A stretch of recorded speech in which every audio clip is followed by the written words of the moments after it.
Ever wonder why modern sleep feels so broken? We have the best mattresses, the quietest rooms, and endless advice. Yet people still wake up exhausted. Medieval folks, on the other hand, had a sleep pattern that worked so well, it might just be the best in history. The secret? Let's find out. If you've ever woken up at 2 a.m. and spent hours staring at the ceiling, here's a surprising revelation. Medieval people would have considered your sleeping pattern completely normal. In fact, they'd probably wonder why you weren't up doing something productive with those peaceful midnight hours. Medieval communities practiced what historians now call biphasic sleep. They slept in two distinct phases. When darkness fell, they'd settle in for their first sleep, lasting about 4 hours. They'd then rise for approximately 2 hours before returning to their second sleep until dawn. During these midnight hours, medieval households came alive in subtle ways, sharing stories with his wife, while monasteries recorded monks using this time for their deepest prayers and contemplation. Some people wrote letters by candlelight, others worked on crafts, and many simply sat in quiet conversation. These weren't considered interruptions to their sleep, they were essential parts of their daily rhythm. The original midnight oil wasn't burned because of procrastination. It was part of the plan all along. The midnight hours also served practical purposes in medieval communities. Town records show that craftsmen often used this time to check on their kilns or tend to slow cooking processes. Bakers would start preparing their dough, taking advantage of the perfect fermentation time between sleeps. Even in wealthy households, these hours had their uses, ladies using this time to catch up on their embroidery away from the day's demands. The original me time happened while everyone else was snoring through their first sleep. What makes this sleep pattern fascinating is how natural it seems to be for humans.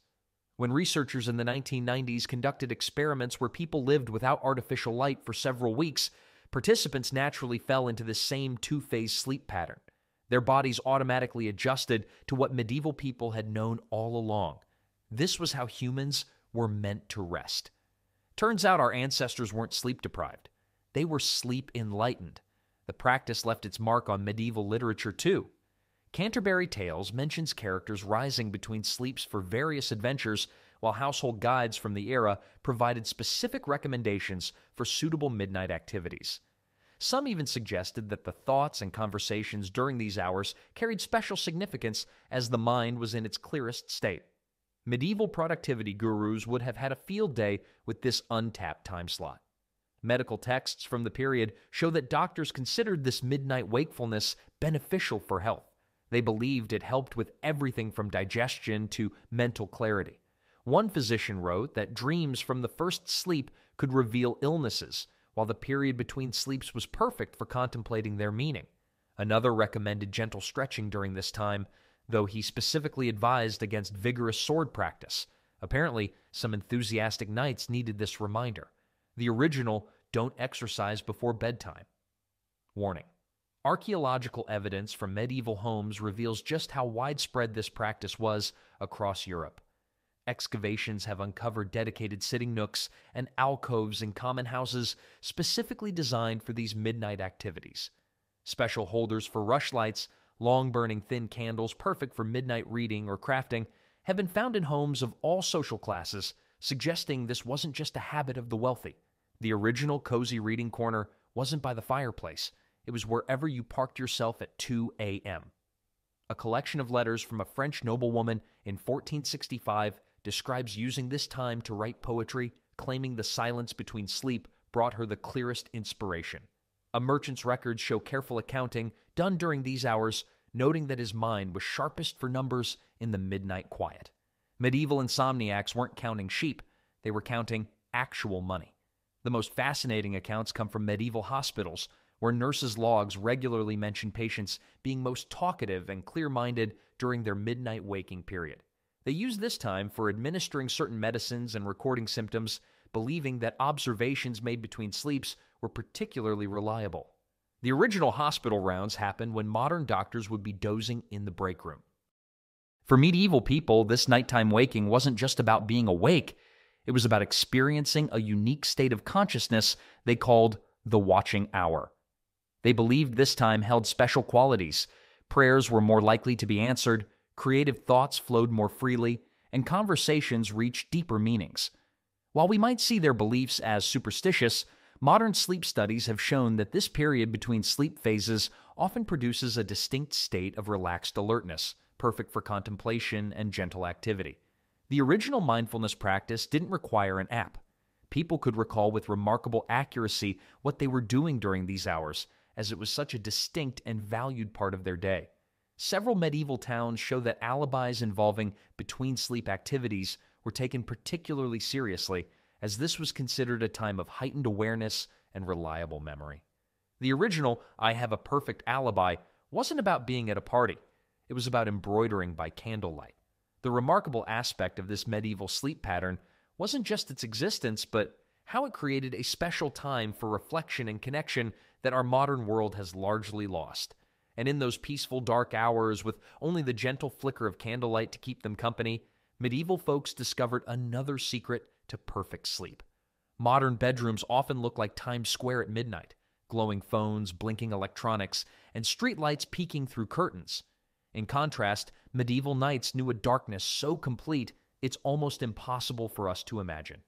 The medieval night was profoundly, absolutely dark. No streetlights, no glowing screens, not even much moonlight in crowded cities where tall buildings blocked the sky.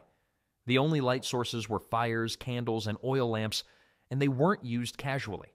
A single candle could cost a day's wages for an average worker, making artificial light a luxury most people used sparingly. Even wealthy merchants typically owned just 3 or 4 candles at a time. They were so valuable that some medieval wills specifically mentioned the inheritance of partly used candles. One particularly amusing case from York mentions a family dispute over a half-burnt beeswax candle of considerable size. Apparently, even medieval inheritance drama had its bright spots. Without artificial light, people's sleep patterns naturally align with sunset and sunrise. The human body produces melatonin, our sleep hormone, when it gets dark. Medieval people got a pure, undiluted dose of this natural sleep medicine every single night. Their bodies weren't confused by blue light from screens, which can suppress melatonin production by up to 85%, according to recent studies. Medieval medical texts show that doctors understood the connection between darkness and good sleep, even if they didn't know about melatonin. They advised patients with sleep troubles to ensure their sleeping chambers were as dark as possible. A physician wrote that sleep comes best to those who embrace the darkness like a warm blanket, poetic and scientifically accurate, even if he didn't know why. The darkness shaped medieval society in interesting ways. Towns had strict curfews, not just for safety, but because activities requiring visual precision simply couldn't be done after dark. Workers in detailed crafts like embroidery or manuscript illumination were forbidden from working after sunset to prevent eye strain and maintain quality. Darkness affected commerce too. Many towns had specific darkness prices for certain goods. Items cost more if you needed to buy them after sunset, simply because of the extra candles needed to conduct business. Some merchants specialized in night trade, charging premium prices for emergency supplies after dark. But perhaps the most interesting aspect of medieval darkness was how people adapted to it. They developed an entire sensory world that modern humans have largely lost. People could identify others by their footsteps, distinguish between different animals in complete darkness, and navigate familiar spaces using touch and sound alone. In the 15th century, night watchmen described being able to tell the time of night by the sounds of different insects and birds. The darkness even affected architecture. Medieval builders designed homes with clever light wells and strategically placed windows to maximize natural light during the day. They used light-colored plaster on interior walls to reflect and amplify what little light was available. Some wealthy homes had special niches called light cups, curved recesses that help reflect and amplify the light from a single candle. Medieval monasteries took darkness particularly seriously. Monastic records show elaborate systems for maintaining darkness in dormitories. Some monasteries even had designated darkness keepers whose job was to ensure no unauthorized lights disturbed the monks' sleep. These medieval sleep guardians would patrol the halls, watching for any stray candlelight that might disrupt the natural sleep cycle. The value of darkness was so ingrained in medieval culture that many towns had laws protecting it. Light pollution wasn't just considered wasteful, it was illegal. Records from several European cities show fines for unnecessary illumination after certain hours. In 1486, it was declared that he who wastes light at night steals sleep from his neighbors, a concept our brightly lit modern cities might want to reconsider. This deep darkness had profound effects on sleep quality. Without artificial light extending their days, medieval people typically spent 6 to 8 hours in natural darkness before even attempting sleep. This extended period of darkness helped their bodies build up significant stores of melatonin, leading to deeper and more refreshing sleep. Hospital records from the period show that healing wards were designed to be particularly dark. The windows were carefully positioned to avoid morning light disturbing patients' rest, and thick curtains were used to maintain darkness even during the day for those who needed it. Medieval doctors noted that patients in darker rooms typically recovered faster, though they attributed this to the soothing properties of shadow rather than the biological benefits we now understand. As the gentle darkness of medieval nights gave way to our artificially lit world, we lost something profound: the experience of true, natural darkness and its benefits for sleep. Yet there was another element of medieval sleep that worked hand in hand with this darkness to create perfect sleeping conditions. Privacy in medieval times meant something completely different than it does today. While we might balk at the idea of sharing our bed with strangers, medieval people thought nothing of it. In fact, bed sharing wasn't just common, it was expected, practical, and sometimes even legally required. There was an innkeeper in York being fined for giving travelers separate beds when his inn wasn't full. The magistrate's ruling stated that it is against custom and wastes good firewood to heat multiple chambers when guests can share warmth. Medieval hospitality meant literal togetherness, whether you liked it or not. Talk about mandatory cuddling. A merchant complained about being paired with a most vigorous snorer who could wake the dead, though the innkeeper's response was simply to charge him extra for having the bed to himself. The first noise cancellation fee in history. The practical benefits of bed sharing went beyond just staying warm. Medieval houses weren't heated like modern homes. Most rooms had no heat source at all.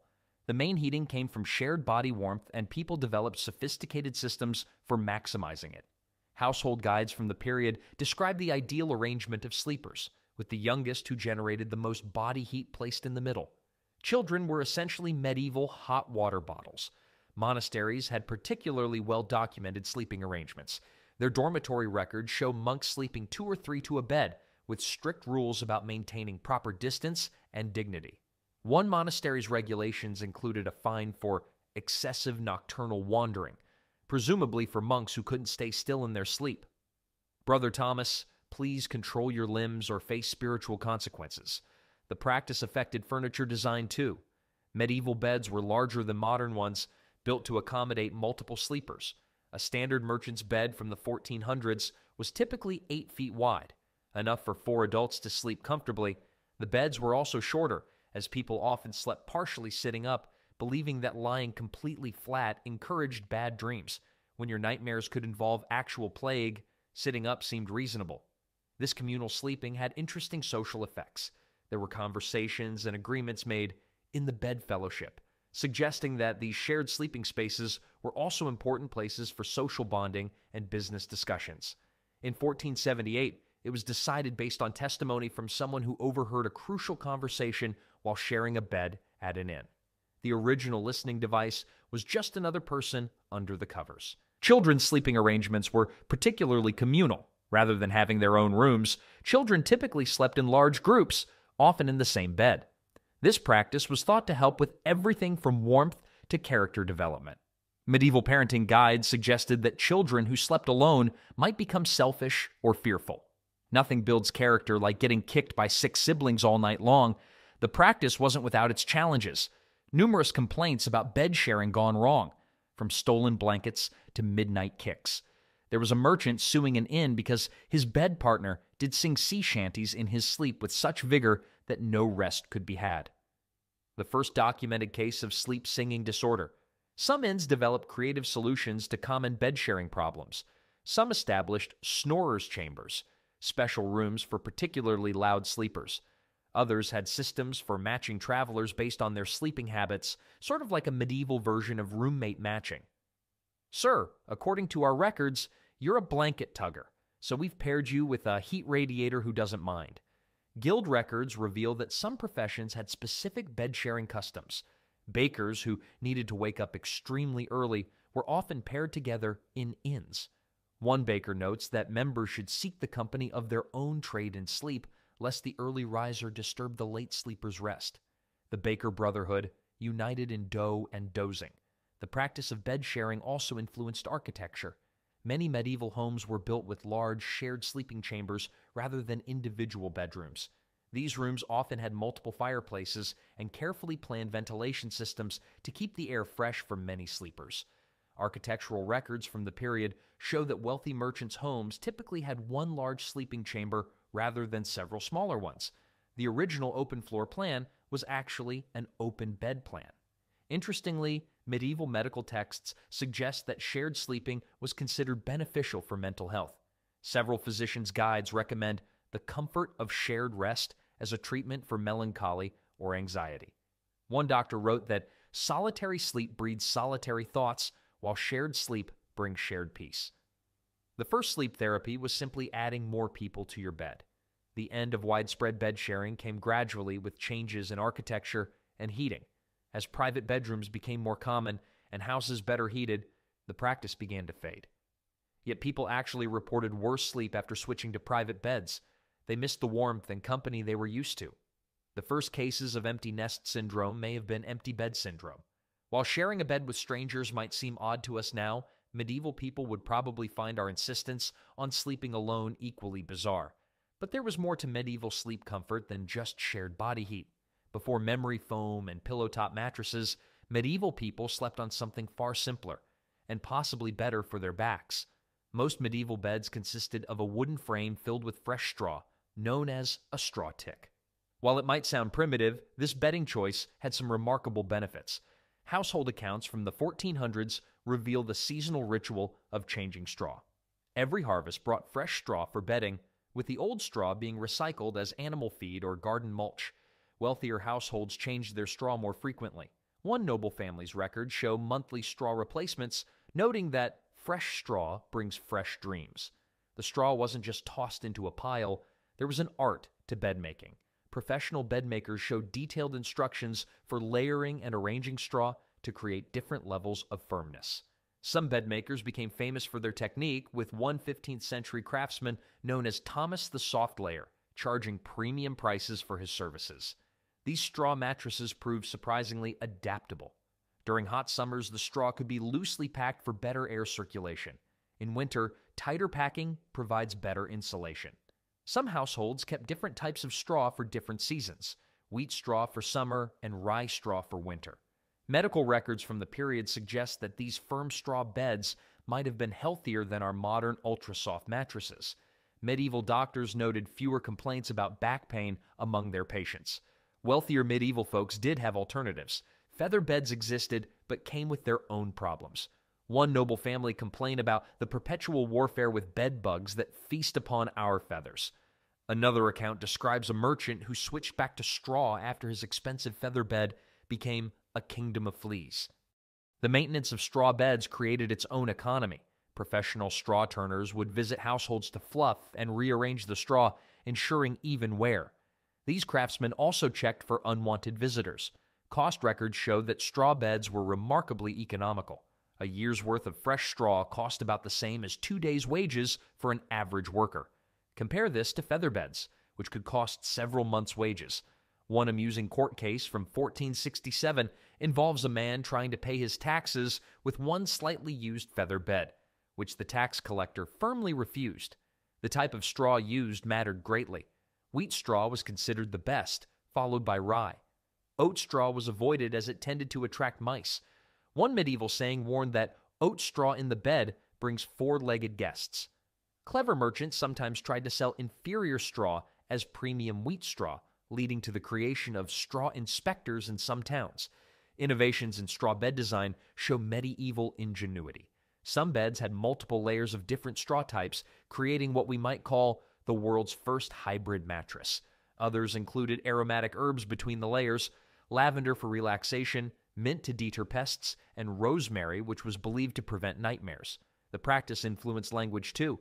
Many common phrases originated from straw bed terminology. Hit the hay obviously refers to going to bed, but in the thick of it originally described the middle of a well-packed straw mattress, and needle in a haystack likely came from the dreaded experience of losing a sewing needle in one's bed. Monasteries provide detailed guidelines for bed maintenance. One monastery required weekly straw turning with additional rules about proper straw disposal. They believed old straw should be burned rather than reused, as it might retain fragments of dreams best returned to heaven, an early form of spiritual recycling, perhaps. Medieval hospitals had their own specifications for therapeutic straw beds. They used different straw densities for different ailments, softer for fever patients, firmer for those with back problems. Some hospitals even maintained special straw gardens where they grew specific types of grain just for bedding. One heated case involved a bedmaker accused of mixing river reeds with his straw to increase profits. The judge ordered him to sleep on his own creation for a month as punishment, a sentence that probably left him feeling rather prickly about his business practices. The simple practicality of straw bedding perfectly complemented medieval sleeping habits. The breathable nature of straw meant sleepers stayed cool in summer and, when combined with shared body heat, warm in winter. Even the subtle rustling sound of the straw moving was considered beneficial. One medical text suggests it provided a gentle lullaby for troubled sleepers. While nobles eventually shifted to feather beds as a status symbol, many continued to keep a straw bed for summer use or for times when their backs troubled them. This simple approach to bedding matched perfectly with their gentle approach to starting each day. Long before the jarring beeps of alarm clocks, medieval people mastered the art of waking up naturally. Their secret? They didn't fight their body's natural rhythms, they worked with them. Instead of forcing themselves awake at arbitrary times, they let the sun, sounds, and their own internal clocks guide them, an intricate system of morning bells that served as the community's timekeeper. Unlike modern alarms that shock you awake, these bells followed predictable patterns that people's bodies learned to anticipate. The first bell would ring at dawn, whether that was 4 a.m. in summer or 7 a.m. in winter. But medieval folks didn't just rely on bells, they had an impressive array of natural wake-up methods. Rooster keeping wasn't just for farmers. Town records show that urban households often kept roosters specifically as living alarm clocks. One merchant sued his neighbor because their rooster was excessively enthusiastic and crowed an hour before everyone else's. The medieval body seemed to adapt well to this natural waking system. One physician's guide notes that those who wake with the sun rise with clearer minds than those roused by artificial means. They might not have understood sleep cycles, but they'd stumbled upon a fundamental truth about natural wake patterns. Monastery records provide fascinating insights into natural waking practices. Monks developed a system called gradual awakening, where they would begin stirring about an hour before they needed to rise. The first monk to wake would start gentle activities, soft footsteps, quiet prayers that would gradually rouse the others.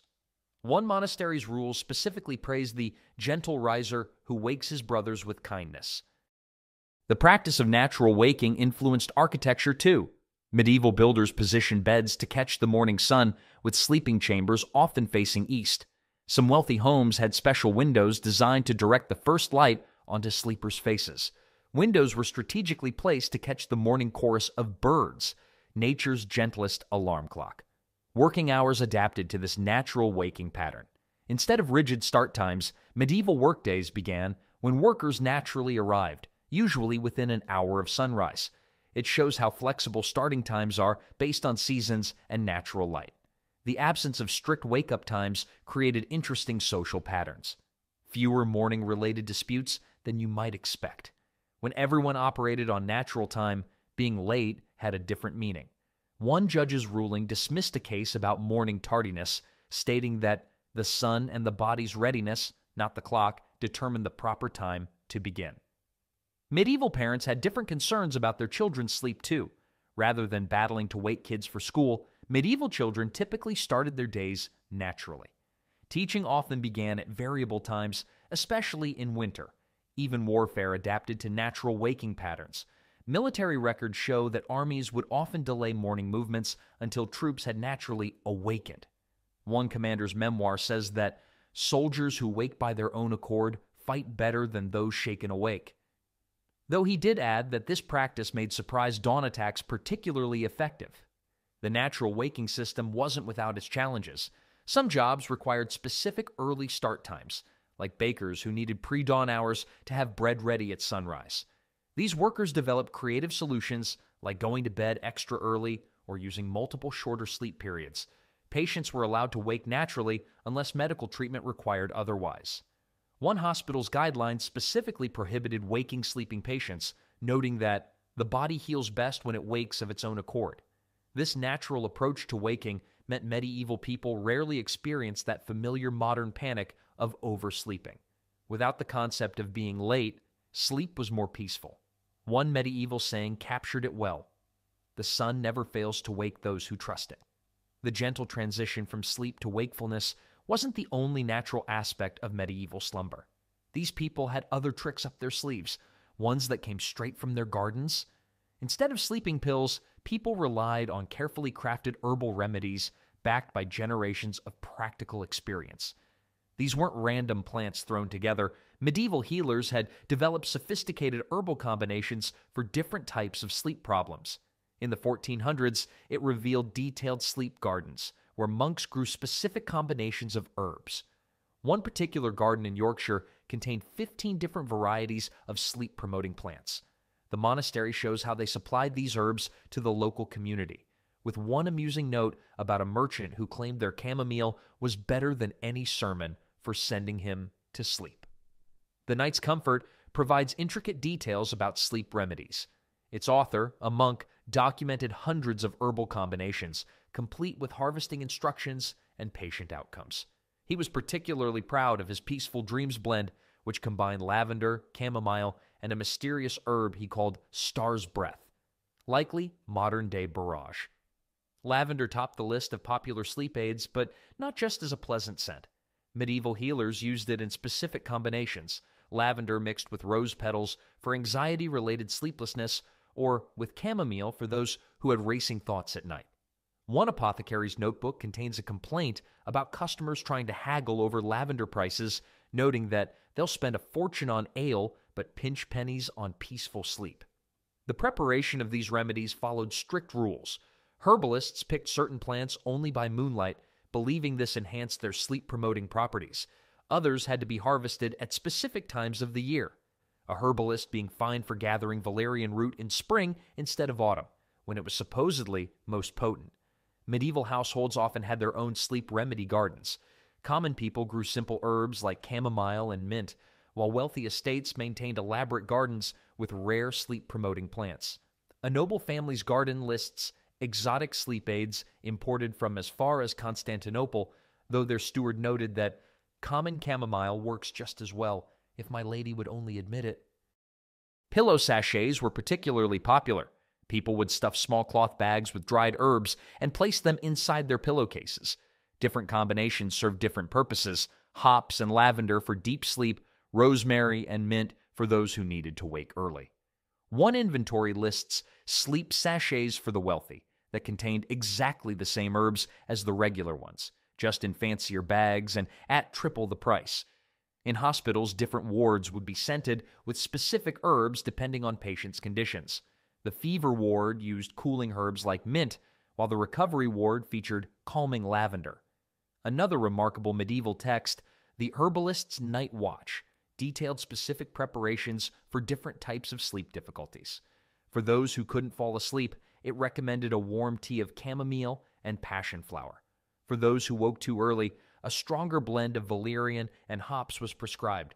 The guide even included a section on herbs for those who talk in their sleep, though it noted that sometimes the stories are too entertaining to cure. Some remedies combined herbs with specific actions. In 1478, recommends gentle brushing of the temples with rosemary-infused oil while reciting calming prayers. Another suggests washing feet in lavender water before bed, though one physician notes that the benefit might come more from washing the feet than from the lavender. The trade in sleep herbs created its own economy. Specialized herb gatherers would supply markets and apothecaries. Professional herb dryers also played a crucial role, as properly dried herbs were essential for winter use.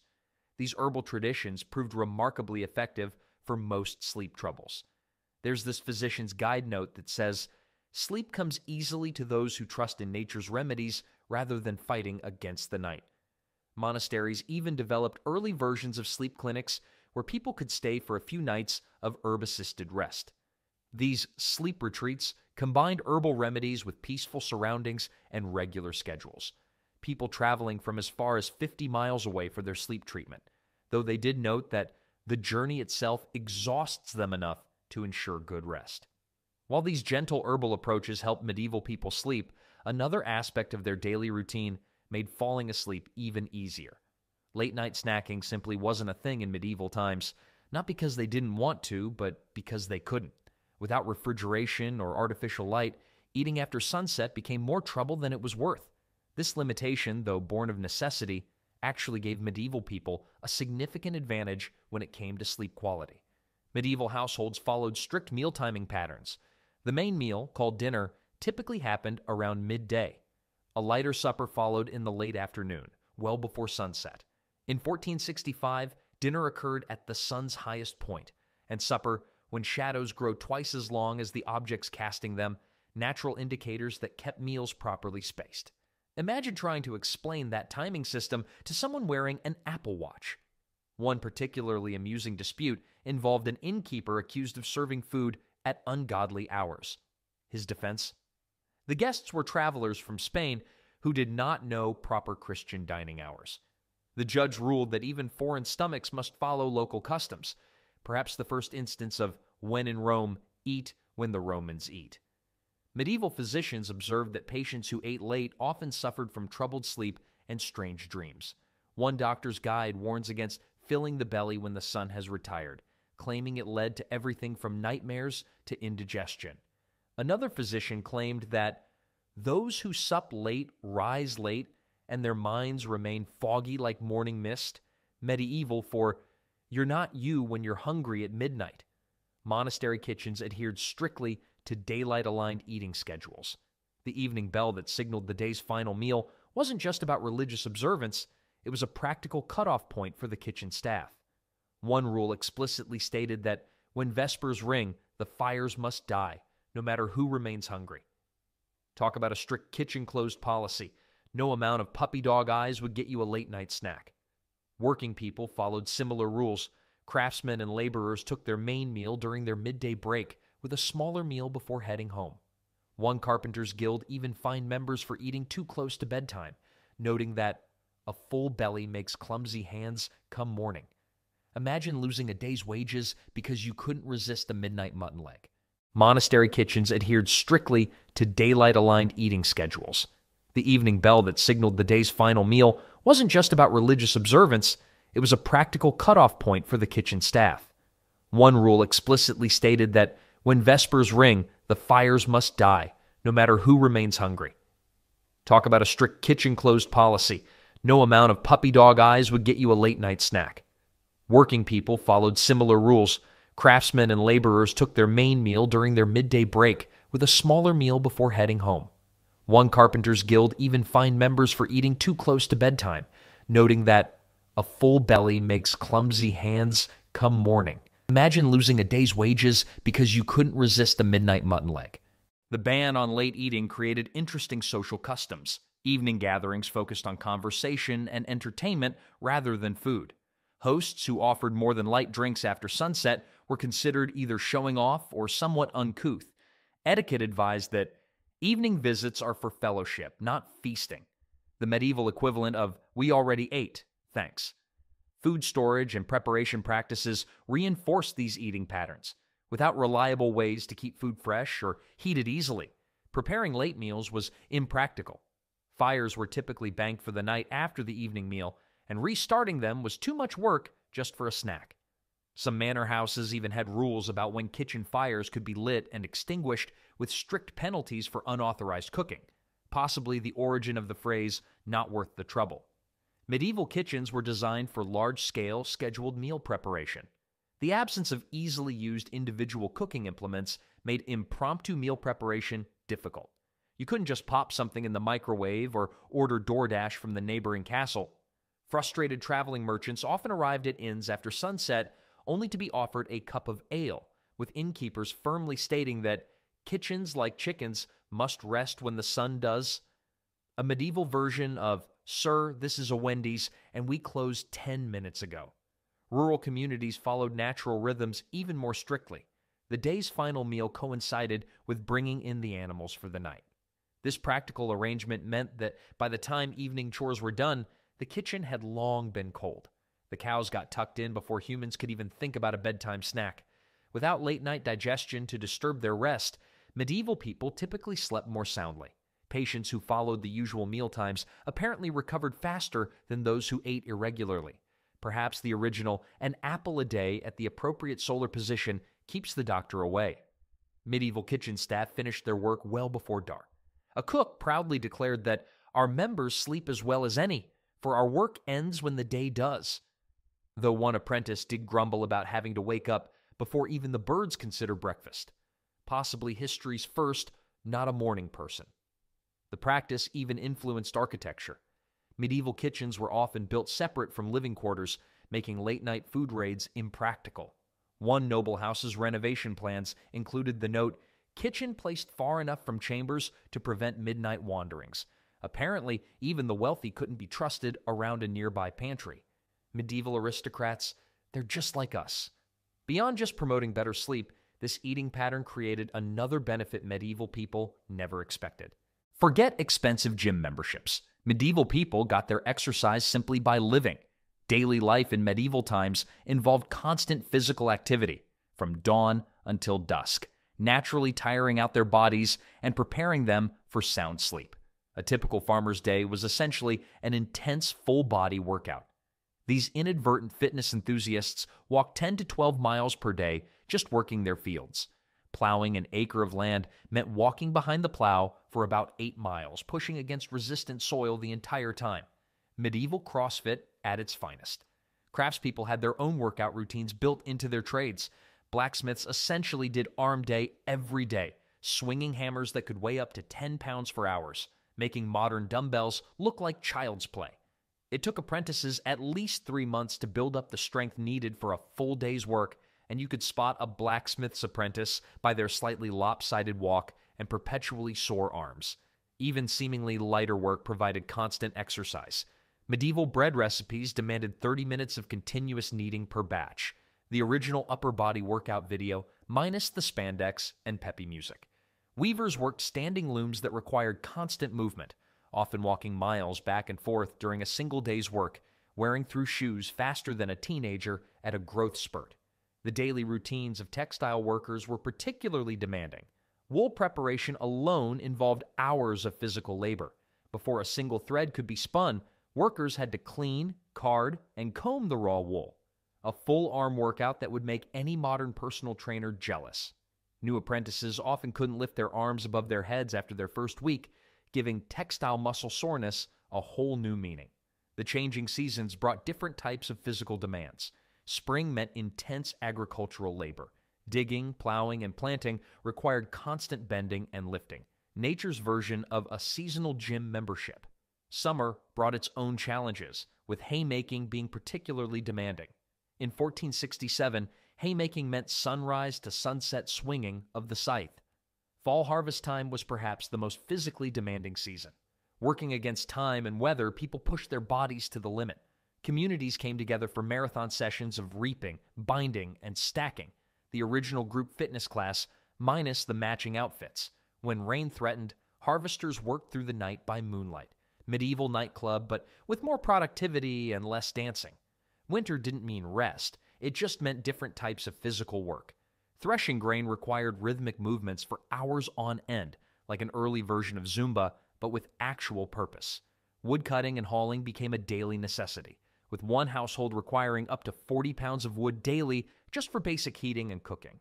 Who needs a gym membership when you have trees to chop? Children got plenty of exercise too, though not through organized sports.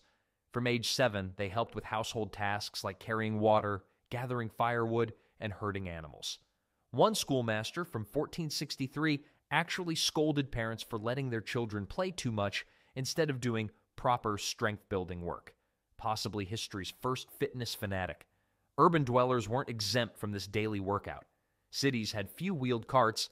Most goods were carried by hand or on backs through narrow streets.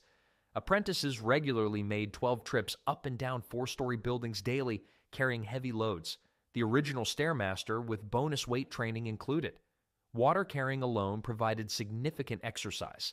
Without indoor plumbing, the average household needed about 40 gallons of water daily. Town physicians observed water carriers developing notably one-sided muscle development. Medieval problems required medieval solutions, like specific exercises to balance the water carrier's lopsided frame. The nobility, despite their privileged position, couldn't escape physical activity entirely.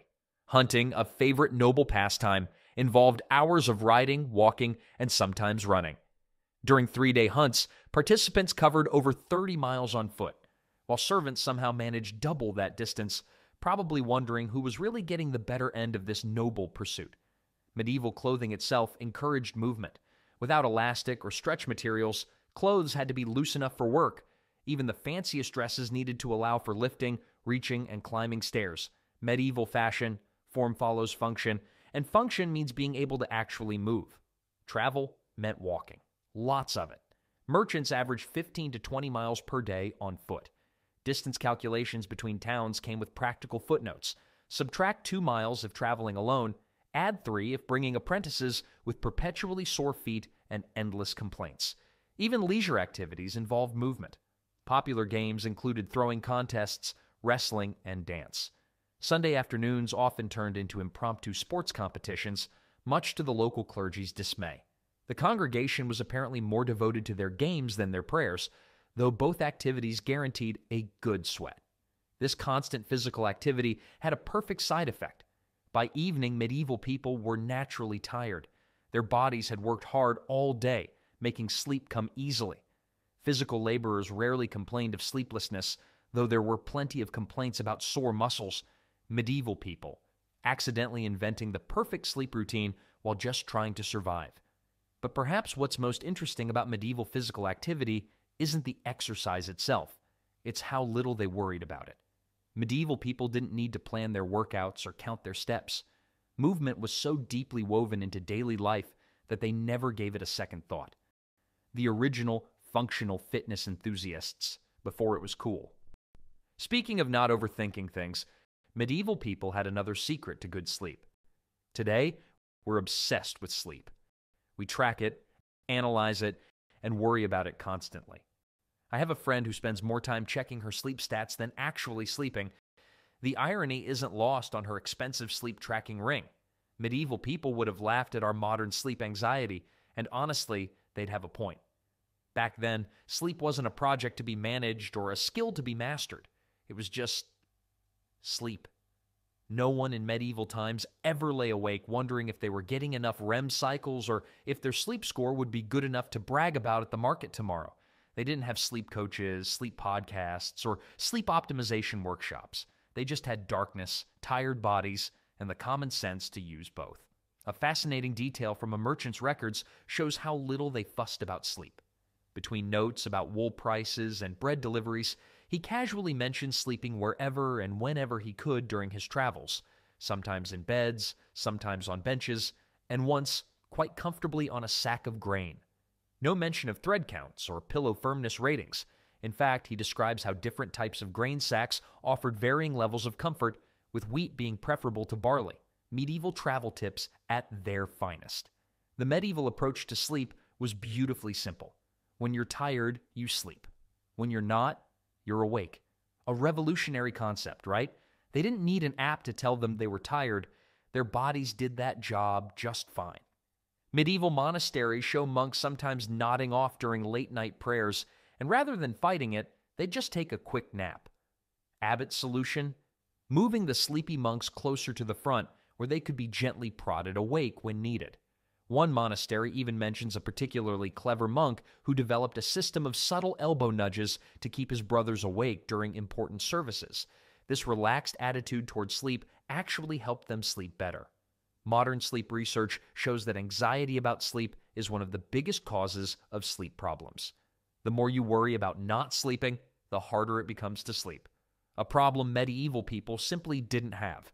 They were too busy living to worry about sleeping. Take the story of a medieval innkeeper who kept a record of common complaints. While there were plenty of grumbles about hard beds, noisy roosters, and snoring travelers, there's not a single mention of insomnia. Not one person demanding a special pillow or complaining about their sleep quality. The biggest sleep-related complaint? People sleeping too long and missing breakfast. The innkeeper's logs show more concern about guests oversleeping than undersleeping. Imagine that being our biggest sleep worry today. Medieval medical texts reveal another surprising detail. They rarely treated sleep problems. While they had remedies for everything from toothaches to wandering spleens, sleep issues barely got a mention. When they did discuss sleep troubles, the usual prescription was simple. Work harder during the day. No meditation apps, no white noise machines, just good old-fashioned physical exhaustion. A medieval physician's notes simply state, "For those who cannot sleep, let them stack hay until their arms grow heavy." Direct and effective, if not exactly spa treatment material. Something that's really interesting is that medieval people actually had names for different types of rest.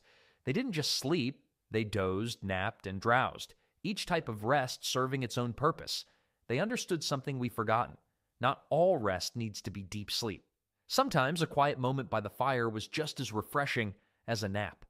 These different levels of rest were so normal that medieval writings often mention people taking standing rests while working or fire drowses during winter evenings. Their attitude toward morning waking was equally relaxed. No one jumped out of bed ready to seize the day or felt guilty about being a night person. Dawn came when it came, and people woke up when they woke up. Unless you were responsible for lighting the manor's fires or milking the cows, your sleep schedule was your own business. Records from one medieval village show that different craftspeople started their days at different times, bakers before dawn, but weavers might not start until mid-morning. Nobody wrote productivity books about the perfect morning routine. Perhaps the most remarkable thing about medieval sleep was how unremarkable they found it. It wasn't a hobby, a health metric, or a status symbol. Nobody bragged about their superior sleep hygiene or wrote books about the perfect sleep protocol. Sleep was just another part of life, like breathing or blinking. The only time sleep patterns were even mentioned in most records was when they interfered with work or prayer. And even then, the solutions were practical rather than complicated. This approach might seem too simple to our modern sensibilities. Surely there must be more to it. But that's exactly the point. By not turning sleep into a complicated science project, medieval people avoided many of the sleep problems that plague us today. They didn't create problems by overthinking solutions. Their accidental genius was in treating sleep as natural and normal rather than something to be achieved or conquered. This medieval wisdom about not obsessing over sleep is now being rediscovered by modern sleep experts. They're finding that one of the best ways to improve sleep is to stop trying so hard to improve it. Medieval people knew this all along. They just didn't need to write a bestseller about it. In fact, the only time medieval people seemed to have worried about sleep was when someone was sleeping too much, considered a sign of laziness or illness. And perhaps that was their greatest insight of all, that worry-free sleep wasn't just about how or where you slept, but about having a mind as peaceful as those quiet medieval nights.